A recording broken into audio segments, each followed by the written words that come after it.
Assalamualaikum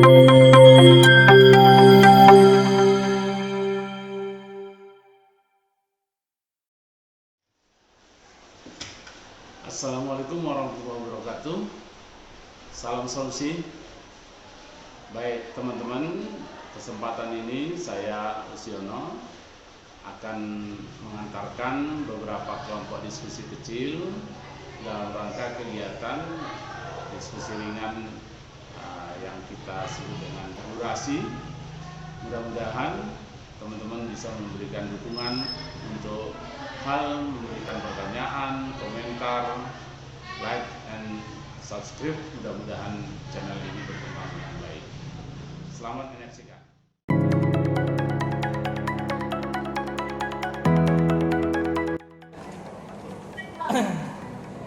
Assalamualaikum warahmatullahi wabarakatuh.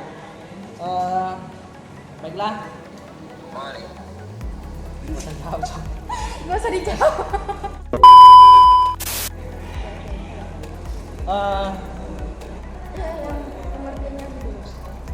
Baca. Oke. Kami dari kelompok 9 akan memulai video kami. Yaitu bab 9 mengenal logika. Pengertian logika secara etimologi, logika berasal dari bahasa Yunani, yaitu logice atau logikos.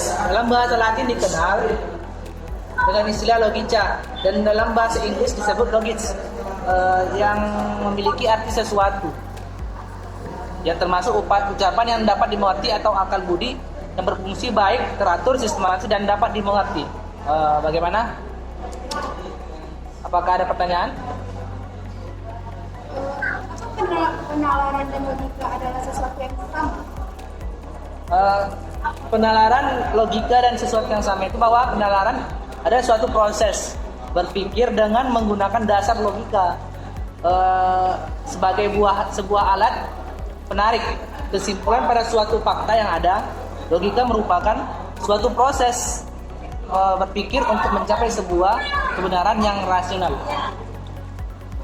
Mengapa logika termasuk ke dalam cabang ilmu filsafat? Secara tradisional, logika dipelajari sebagai cabang filsafat, tetapi juga bisa dianggap sebagai cabang matematika. Logika sebagai cabang filsafat adalah cabang tentang berpikir. Logika membicarakan tentang aturan-aturan berpikir agar dengan aturan-aturan tersebut dapat mengambil kesimpulan yang benar. Di manakah posisi logika dalam ilmu atau cabang filsafat? Logika menjadi unsur cabang. Kehadiran logika sebenarnya membantu dalam mengenali dan menyelidiki pemikiran. Tentunya apakah pemikiran tersebut bertentangan dengan prinsip atau tidak. Prinsip dari logika ada dua, yaitu prinsip inferensia atau kemampuan untuk menyimpulkan. Kemudian prinsip valid atau keabsahan. Terus untuk saudara Jogi, ada yang bisa ditanyakan? Ada, Bang. Apa itu? Kenapa Bapak penemu logika dan filsafat dunia? Jelaskan. Bapak penemu logika atau filsafat dunia adalah Aristoteles dan Herodotus, merupakan tokoh penting yang menggambarkan perjalanan dan pemikiran Thales, sehingga Thales bahkan dikenal sebagai bapak filsafat dunia. Bagaimana? Ada yang bertanya lagi? Baik, Pak.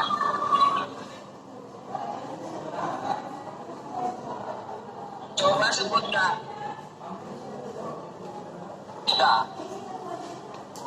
Bagaimana? Coba sebutkan dan jelaskan apa saja yang dipelajari dalam logika. Objek kajian atau hal yang dipelajari dalam ilmu logika. Dalam ilmu logika terbagi atas objek materi, yaitu pikiran, bernalar, dan objek Formi yaitu aturan berpikir, benalar benar. Logika adalah ilmu yang mempelajari tentang prinsip berpikir yang benar.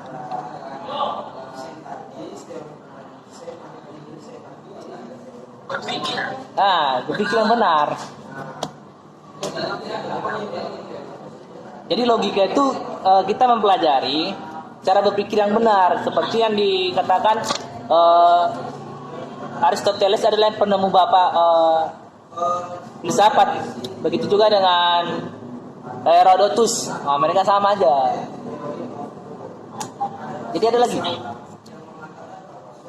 lagi bang. Apa itu? Mengapa kita perlu mempelajari logika? Mengapa kita perlu mempelajari logika? Kita mempelajari logika yaitu membantu manusia berpikir lurus, yaitu efisien, tepat dan teratur untuk mendapatkan kebenaran dan menghindari kekeliruan. Kekeliruan. Seperti itu. Bagaimana? Bang Ali, thank you jawabannya. Siap. Jogi Prasetyo. Oke. Jadi tadi bagaimana si Jogi sudah memahami tentang filsafat tadi?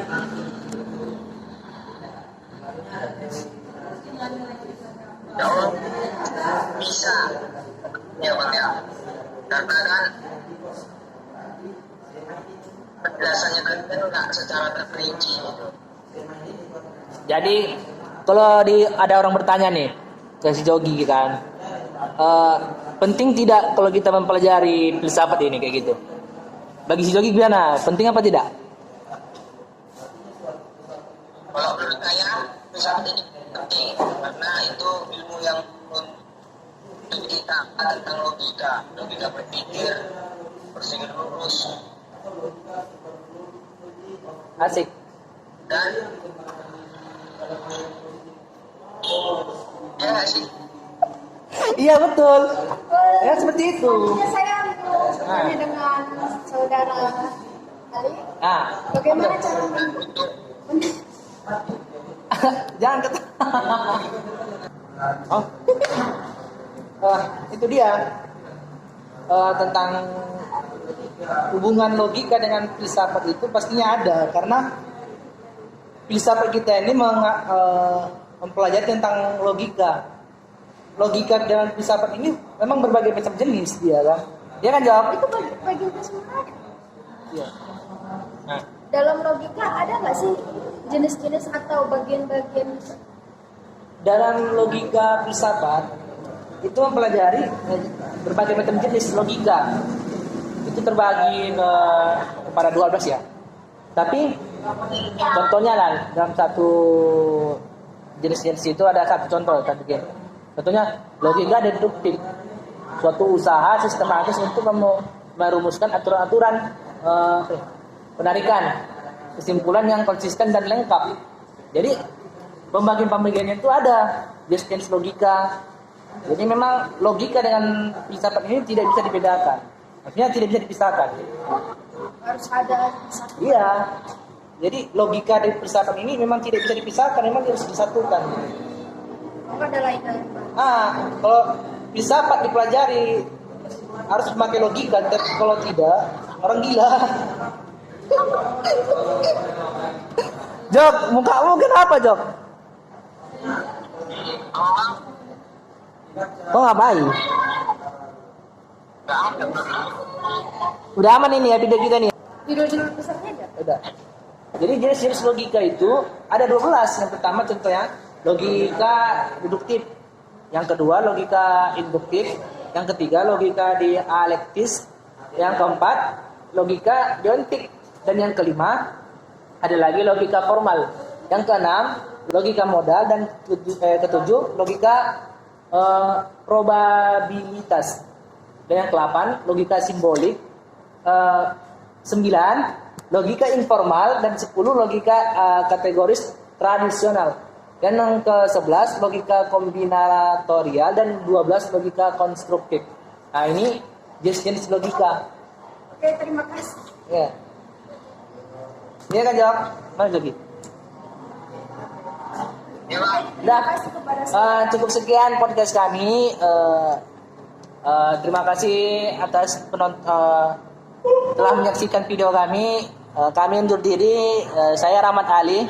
Begitu juga dengan Jogi dan juga Tasya sebagai rekan kelompok 9. Oke, kami tutup. See you next time.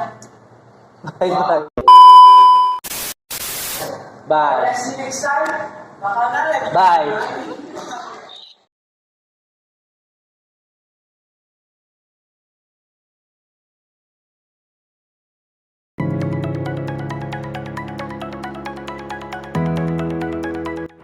Bismillahirrahmanirrahim. Assalamualaikum warahmatullahi wabarakatuh.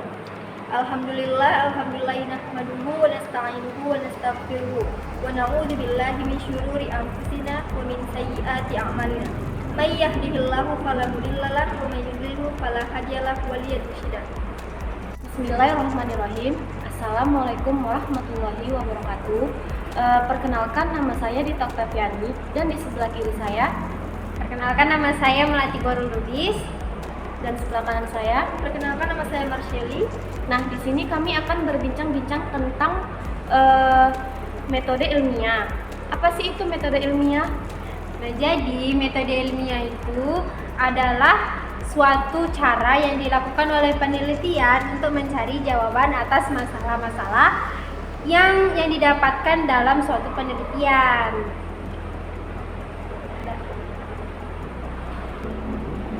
Nah, jadi kira-kira kenapa sih kita tuh harus melakukan metode ilmiah dalam suatu penelitian? Karena dalam metode ilmiah itu penulis memastikan bahwa dia itu benar-benar mengenal masalah tersebut dan memastikan dan mempelajari kasus dan mendapatkan hasil yang sesuai dengan kaidah-kaidah sains, yang sesuai dengan materi yang telah disajikan.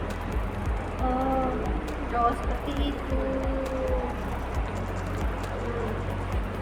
Udah, aku nanya. Jadi, apa saja sih kegunaan metode ilmiah dalam penyusunan secara sistematis? Metode ilmiah itu sebagai proses memecahkan masalah secara empiris, sistematis, dan terkontrol.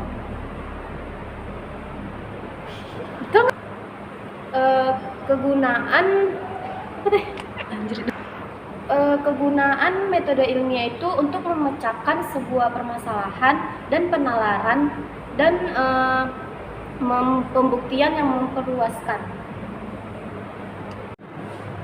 Nah, apa saja sih itu langkah-langkah dalam metode ilmiah? Nah, jadi dalam metode ilmiah itu ada 7 langkah yang harus kita lakukan. Jadi langkah yang pertama adalah merumuskan masalah. Jadi dalam merumuskan masalah itu dia biasanya berupa seperti pertanyaan-pertanyaan. Pertanyaan-pertanyaannya itu yang kita dapatkan dalam suatu penelitian. Contohnya? Misalnya contohnya ini seperti bagaimana sih cara membuat mini riset? Itu Intinya meneliti sebuah permasalahan.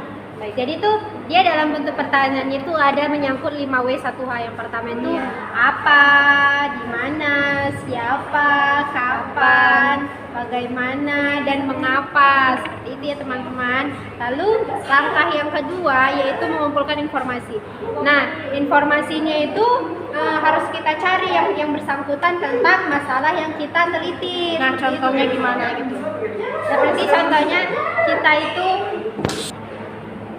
Nah, lalu yang langkah yang kedua itu seperti kita mengumpulkan informasi. Nah, informasinya itu seperti kita itu harus mencari jurnal bisa di perpustakaan, bisa juga di Google Scholar, bisa juga dengan mencari atau menanya-nanya seperti dosen, seperti itu. Berarti melalui, kalau misalnya kita mau cari buku di perpustakaan langsung, berarti bisa lah ya? Bisa, karena kan dia intinya harus mengumpulkan informasi tentang masalah yang kita sedang teliti, seperti itu. Nah, lalu ada langkah yang ketiga seperti menyusun hipotesis. Nah, setelah kita mengumpulkan informasi, kita itu harus menyusun hipotesis. Nah, lalu langkah yang keempat itu kita itu harus melakukan percobaan. Seperti percobaannya itu kita itu harus melakukan wawancara tanya jawab kepada para narasumber. Seperti contohnya bagaimana sih cara kita mengatasi parkiran yang berserakan seperti itu. Permasalahan-permasalahan kecil yang ada di kehidupan sehari-hari juga bisa lah ya berarti gitu. Seperti itu teman-teman. Nah lalu setelah kita melakukan percobaan, kita itu harus menganalisis data. Nah setelah kita menganalisis data, kita itu harus membuat kesimpulan. Seperti membuat kesimpulan itu kita harus membuat dalam bentuk jurnal seperti itu. Nah lalu setelah kita mengumpulkan kesimpulan, kita itu harus mengomunikasikan hasil penelitian kita itu. Seperti kita jurnalnya itu kita masukkan ke dalam Google. Itu seperti uploadnya gitu lah. Seperti bisa juga kita bikin ke Sinta, seperti itu Sinta 1, 2, 3 sampai Sinta 6. Itu kira-kira. Oh, itu mengenai langkah-langkah ya. Nah, langkah itu dalam penyusunan metode ilmiah. Ya, betul sekali. Itu langkah-langkah dalam menyusun metode ilmiah. Nah, selanjutnya apa saja sih sikap yang harus dimiliki ilmuwan? Nah, jadi sikap ilmiah yang harus dimiliki oleh para ilmuwan itu yang pertama adalah yang pertama itu tidak memiliki rasa pamrih. Apa sih contoh tidak memiliki rasa pamrih itu? Contoh dari tidak memiliki rasa pamrih itu ketika kita dibantu seseorang misalnya, kita itu nggak menghalas imbalan apapun dari dia, berarti itu kita melakukan itu dengan cara Ikhlas gitu ya. Iya. Ikhlas karena Allah. Itu bagus sifat seperti itu ya. Nah lalu sikap yang kedua itu adalah adanya rasa percaya. Dia loh dari foto. Lalu sikap yang kedua yang harus dimiliki oleh para ilmuwan itu adalah adanya sikap rasa percaya diri. Contohnya percaya diri itu kita harus gimana? Percaya diri itu ketika kita melakukan sesuatu, kita tuh harus benar-benar percaya diri apa yang mau kita tampilkan ke seseorang tanpa ada rasa malu, dan berarti itu kita harus mempunyai sikap rasa pede atau Nah, percaya diri seperti sendiri. kita ini lah ya. Ya seperti di depan kamera, kita tuh harus pede selalu, Walaupun senyum. terkadang kita ini sepertinya kayak agak merasa malu gitu, tapi kita harus percaya diri kalau kita tuh pasti bisa gitu kan.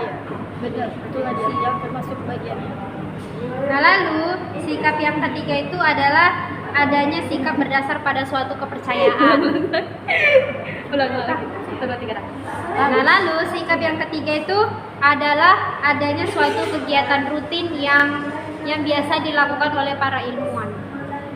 Seperti contohnya itu para ilmuwan tuh kan dia pasti memiliki kegiatan rutin seperti meneliti di ruangan lab, bisa meneliti di ruangan-ruangan yang lain, di ruangan komputer, ruangan lab, bisa juga di lapangan seperti itu. Berarti itu suatu kegiatan yang sehari-harinya dilakukan gitu lah ya, untuk mencari kebiasaan.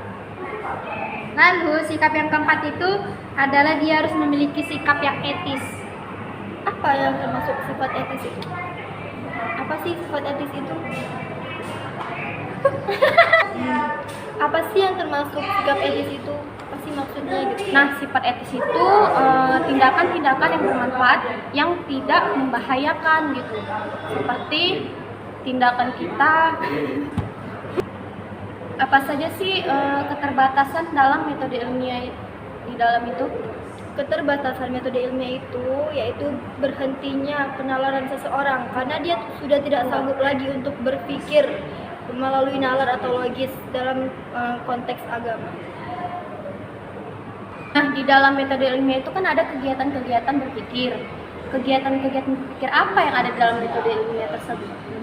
Jadi Paulus Wahana itu dia mengemukakan beberapa kegiatan berpikir dalam metode ilmiah. Nah, jadi kegiatan berpikirnya itu seperti kita itu memikir secara logika, bisa juga dengan bahasa, bisa juga dengan matematika dan statistika. Seperti itu kegiatan berpikir yang dilakukan oleh para ilmuwan untuk melakukan metode ilmiah. Nah, jadi kesimpulan apa yang kita ambil dalam metode ilmiah ini? Jadi kesimpulan dalam metode ilmiah itu cara, prosedur, pola pendekatan, alat bantu dan langkah-langkah yang dilakukan secara sistematis, logis dan objektif dalam mencapai kebenaran yang bersifat ilmiah. Metode penelitian ilmiah adalah suatu cara yang ditempuh untuk menemukan solusi atas segala permasalahan dengan cara pengumpulan dan menganalisis data yang dilakukan secara terencana, sistematis, logis, terencana, terstruktur, dan mencatat. merumuskan serta membuat laporan dengan berstandar pada ciri-ciri keilmuan, yaitu rasional, sistematis, dan empiris, sehingga tercapai tujuan yang diinginkan. Itu saja kesimpulannya. Terima kasih. Nah, sekian hasil berbincang-bincang kami di sini. Lebih kurang kami mohon maaf. Terima kasih. Assalamualaikum warahmatullahi wabarakatuh. See you next time.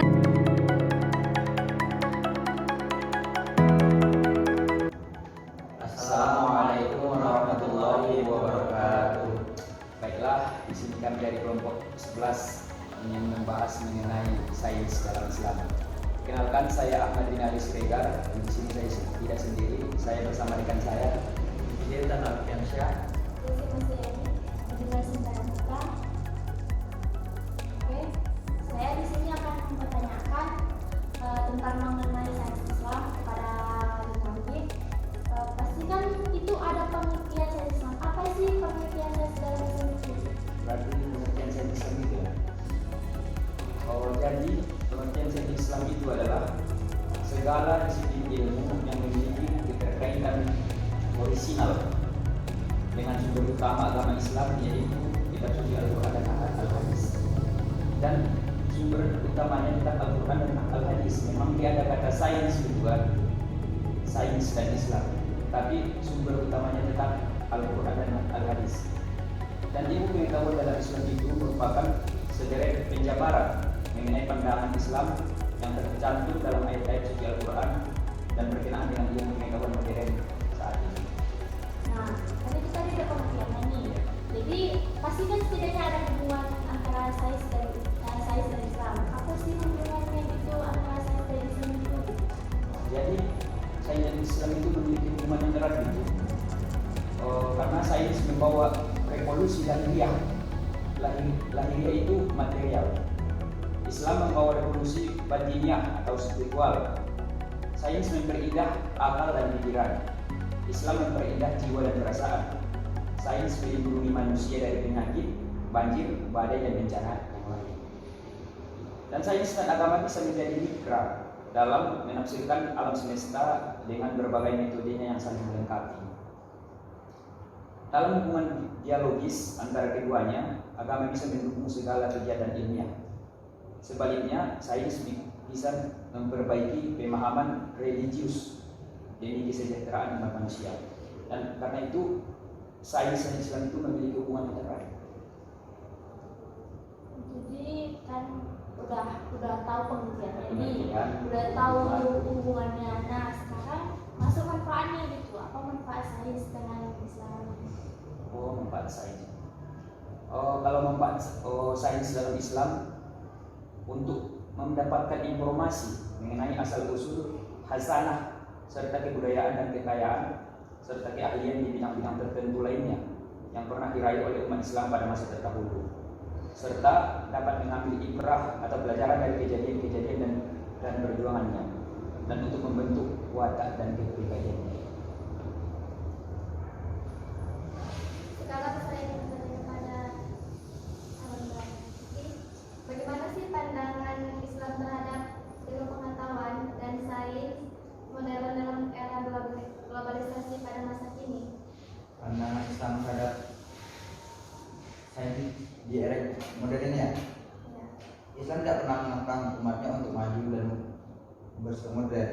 Justru Islam sangat mendukung umatnya untuk melakukan riset atau pencarian dan bereksperimen dalam hal apapun, termasuk sains dan teknologi. Bagi Islam, sains dan teknologi adalah termasuk dalam ayat-ayat Al-Quran yang perlu digali dan dicari keberadaannya. Saat ini banyak sekali teknologi yang berkembang itu menggunakan ilmu sains Islam. Seperti kayak matematika itu kan yang menemukan pertama kali itu adalah Al-Hadis, kayak handphone kita sekarang ini jaringan itu sebenarnya ilmu dasarnya itu ilmu aljabar yang digunakan. Jadi sains itu perkembangan sains di era modern ini sangat berkembang sekali. Tadi kan pandangan Islam terhadap ilmu pengetahuan. Sekarang saya ingin bertanya, mengapa integrasi sains dan Islam sangat penting? Integrasi sains Islam itu sangat penting. Integrasi sains Islam pada hakikatnya bertujuan untuk mengembalikan kejayaan Islam sebagaimana terjadi pada masa-masa ilmuwan Islam hidup di masa lampau. Kenapa mengembalikan lagi? Karena kan saat ini yang terkenal itu adalah ilmuwan-ilmuwan Barat. Sebenarnya ilmuwan Islam terdahulu itu sangat terkenal seperti Ibnu Sina, dia buku karya Ibnu Sina itu sangat terkenal di bidang kedokteran. Dan kayak tadi matematika Al-Khwarizmi, kayak perkembangan teknologi ilmu yang di buku atau karya-karya dari Al-Khwarizmi itu digunakan. Mengapa hal ini terjadi? Karena kerajaan-kerajaan Islam terdahulu dalam perang, hingga akhirnya semua karya-karya para ilmuwan Islam itu diambil alih oleh orang-orang Barat sebagai harta rampasan perang. Dan itu tadi kan tentang integrasi Islam, sains dan Islam sangat penting. Saya ingin bertanya lagi, bagaimana sih konsep sains dalam perspektif Al-Quran? Konsep sains dalam perspektif Al-Quran. Iya. Menurut Al-Quran, sains hanyalah alat untuk mencapai tujuan akhir. Pemahaman seseorang terhadap alam harus mampu membawa kesadarannya kepada Allah. Nah, Al-Quran menghormati kedudukan ilmu dengan penghormatan yang tidak ditemukan bandingannya dalam kitab suci yang lainnya. Di dalam Al-Quran terdapat beberapa ayat yang menyebut tentang ilmu pengetahuan dan sains yang merupakan salah satu isi pokok kandungan kitab suci Al-Quran.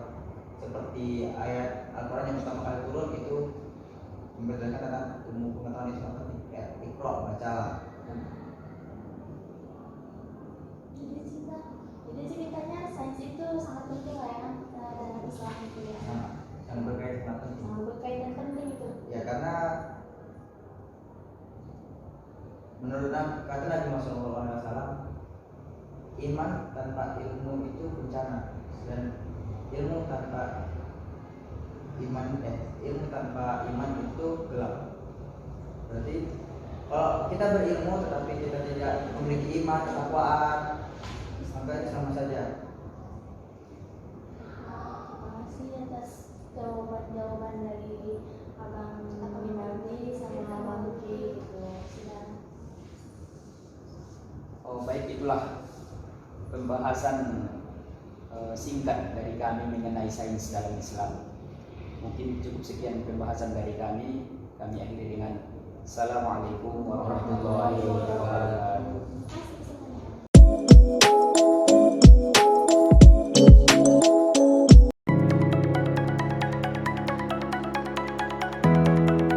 Assalamualaikum warahmatullahi wabarakatuh.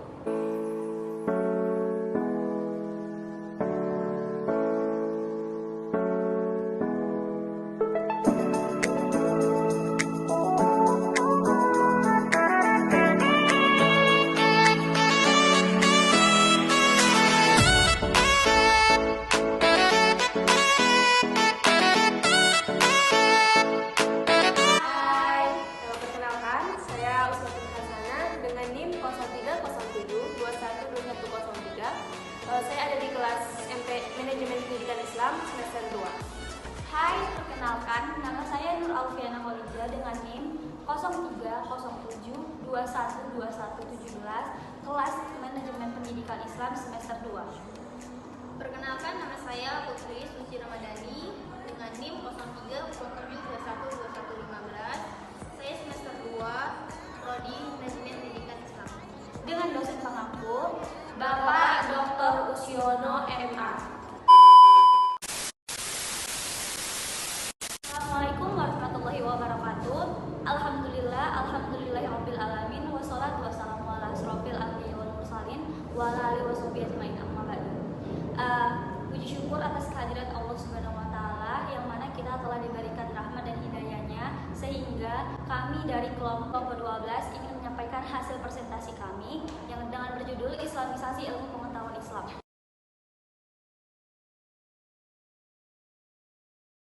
Jadi gini, pasti ada banyak banget kan pertanyaan dari teman-teman kita gitu.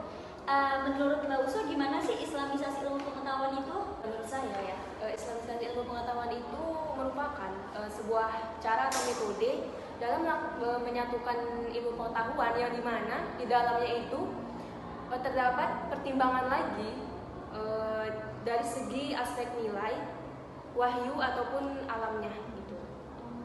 Ya. Wah, Sih. kayaknya jawabannya sangat menarik ya kan Put. Jadi kayak kita tuh kayak lebih jadi mendalami pengertian arti Islamisasi Ya, itu benar. apa gitu kan. Kayak lebih menjiwai kali kita kan. Terus Vina bertanya-tanya gitu kan. Menurut Putri itu kenapa sih penting melaksanakan ilmu Islamisasi itu? Jadi gini Vina, karena Islamisasi ilmu pengetahuan sangat penting untuk pendidikan. Karena untuk menampilkan ajaran-ajaran Islam yang relevan dalam pengembangan pendidikan saat ini. Karena berkurangnya nilai-nilai Islam yang menjadi acuan dalam proses pendidikan bangsa pada saat ini. Jadi gimana Vina, udah ngerti belum? Oh, jadi itu kayak emang berarti Islamisasi ilmu pengetahuan itu sangat penting banget ya buat kehidupan Iya, kita, iya dong, pasti. untuk pengetahuan kita. Wah, jadi itu kayak sangat berpengaruh ya sama alam dan moral kita. Iya. Jadi menurut teman-teman ada lagi nggak yang mau dipertanyakan tentang Islamisasi pengetahuan ini? Ada dong. Mbak Usma, saya bertanya nih, mengapa sih Islamisasi ilmu pengetahuan itu sangat penting? Oke, Putri. Menurut saya ya, mengapa penting dalam melaksanakan Islamisasi ilmu pengetahuan? Karena Islamisasi ilmu pengetahuan di dunia pendidikan itu sendiri mengajarkan mengajarkan ajaran-ajaran Islam yang relevan, yang mana dalam pengembangan pendidikan saat ini itu sangat penting, mengingat semakin berkurangnya nilai-nilai Islam yang menjadi acuan di dalam proses pendidikan bangsa saat ini. Nah, itu sih jawaban dari saya Putri. Jelas sih, jelas. Berarti kita tuh harus berarti Islamisasi itu sangat penting lah bagi kita, bagi kayak pendidikan. Benar. Kayak mahasiswa berarti penting lah ya kan. Penting banget. Wah, jadi kayaknya kita ini udah sama-sama mengerti kan tentang Islamisasi itu apa, gimana cara penerapannya. Ya, lebih banyak mengerti. Jadi kita kayaknya udah nggak ada pertanyaan lagi ya tentang Islamisasi ilmu pengetahuan ini. Sudah paham. Baik, gini, jadi cukup sekian dari penampilan kami. Jadi itu kayak teman-teman semuanya bisa mengerti apa itu Islamisasi. Islamisasi ilmu pengetahuan. Sekilas mengenai peralihan ilmu asing ke dalam peradaban Islam. Kajian ini merupakan pengantar sebelum memasuki pembahasan Islamisasi ilmu pengetahuan, di mana alangkah baiknya untuk terlebih dahulu mengetahui wawasan historisitas atau sejarah peralihan ilmu-ilmu asing ke dalam peradaban Islam. Philip K. Heath menyebutkan bahwa gerakan intelektual Islam dimulai pada periode Al-Mahdi dan Harun al-Rashid pada dinasti Abbasiyah.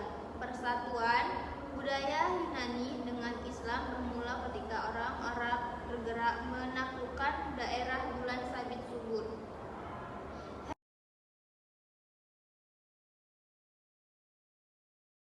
Lahirnya gagasan Islamisasi ilmu pengetahuan. Kajian Islamisasi ilmu pengetahuan hingga saat ini tidak ada kata habis untuk diwacanakan.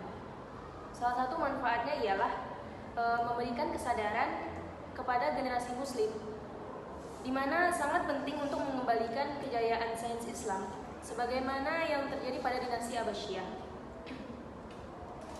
Kemudian penulis mencantumkan Islamisasi ilmu pengetahuan setelah para pembaca mengenal terlebih dahulu apa yang dimaksud dengan sains Islam itu sendiri.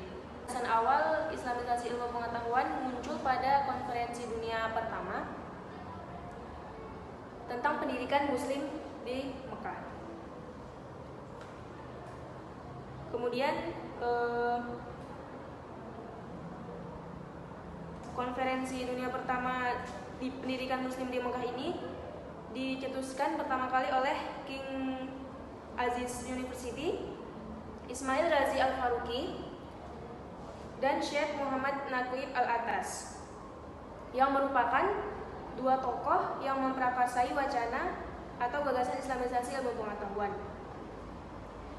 di mana menurut mereka peradaban Barat telah menguasai ke dalam sisi kehidupan umat Islam, di mana sains Barat telah melepaskan harkat kemanusiaan dengan nilai. Kemudian beberapa pencetus gagasan Islamisasi ilmu pengetahuan.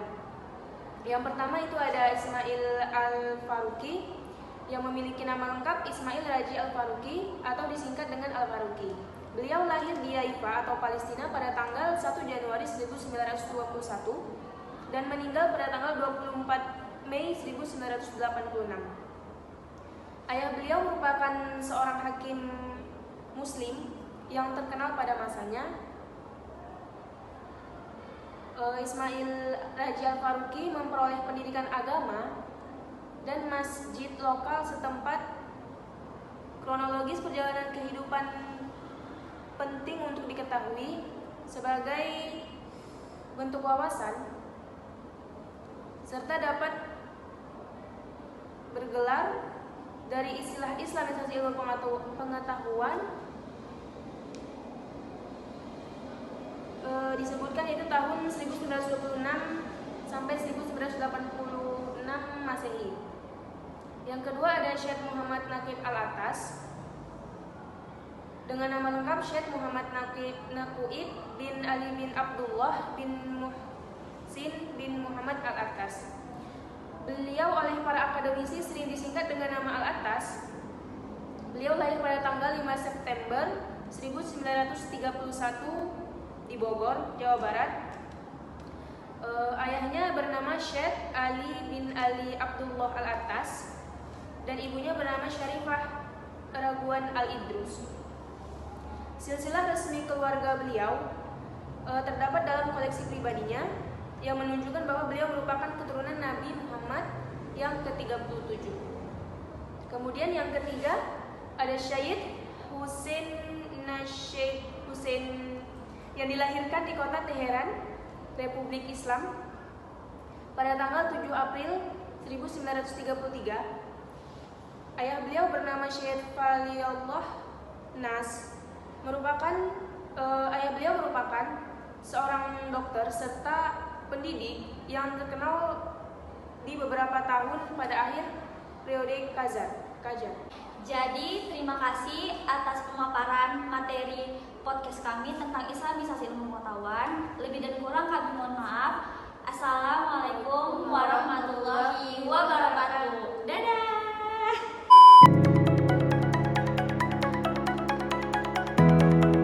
Assalamualaikum warahmatullahi wabarakatuh. Halo teman-teman semua, apa kabarnya? Baik. Kami di sini akan membahas filsafat tentang konsep penelitian ilmiah. Baik, perkenalkan nama saya Muharril Asari dan di sini saya tidak sendirian bersama teman saya Tarisa Munawwarah dan saya Nur Habibah Siregar. Jadi kita ini kan bicara tentang filsafat. Menurut kamu pengertian filsafat itu apa sih? Filsafat itu adalah pengetahuan dan penyelidikan dengan akal budi mengenai hakikat segala hal yang ada, sebab dan hukumnya. Oh iya ya, jadi apa hubungannya filsafat itu dengan keseharian kita? Ya tentu ada dong hubungannya dengan keseharian kita. Tahu nggak sih bahkan seorang anak yang masih kecil aja, misalnya nih orang tuanya nih nggak kasih dia nih minum es, pasti kan dia bertanya-tanya tuh kenapa sih mah nggak boleh minum es, kenapa sih nggak boleh minum es? Itu merupakan langkah awal dari berpikirnya filsafat gitu. Jadi sejak dini itu kita sudah mempelajari gitu langkah awal berpikirnya filsafat. Oh gitu, jadi adakah hubungan filsafat ini dengan penelitian? Ya tentu ada hubungannya, di mana penelitian memerlukan pengetahuan dari filsafat dalam mencari kebenaran yang pasti dengan melakukan berbagai survei, dan juga filsafat ilmu memerlukan penelitian untuk mendapatkan atau membuktikan kebenaran tersebut. Jadi banyak lah ya manfaat dari filsafat ini, bisa membuat kita jadi lebih ingin tahu, membantu kita memahami bahwa sesuatu itu tidak selalu tampak seperti apa adanya. Nah iya, benar sekali. Oh iya ya, aku mau nanya juga nih, hubungan penelitian ilmiah dengan filsafat. Sedangkan arti penelitian ilmiah itu sebuah rangkaian pengamatan yang sambung menyambung, berakumulasi, dan melahirkan teori-teori yang mampu menjelaskan dan meramalkan fenomena-fenomena. Dan filsafat itu pengetahuan dan penyelidikan dengan akal budi mengenai hakikat segala yang ada, sebabnya, asal, dan hukumnya. Ya tentu ada hubungannya, di mana penelitian memerlukan pengetahuan dari filsafat ilmu untuk mencari kebenaran yang pasti, dan juga filsafat ilmu membutuhkan penelitian untuk mendapatkan atau membuktikan suatu kebenaran.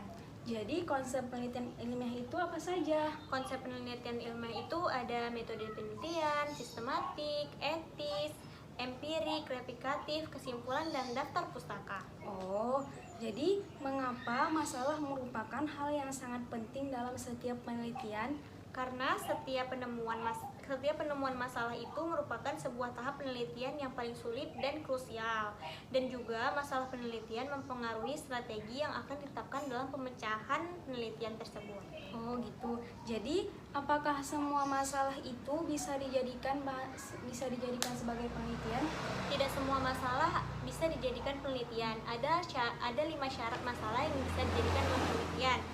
Yaitu syaratnya menarik, memberikan suatu pengetahuan yang baru, etis, serta relevan.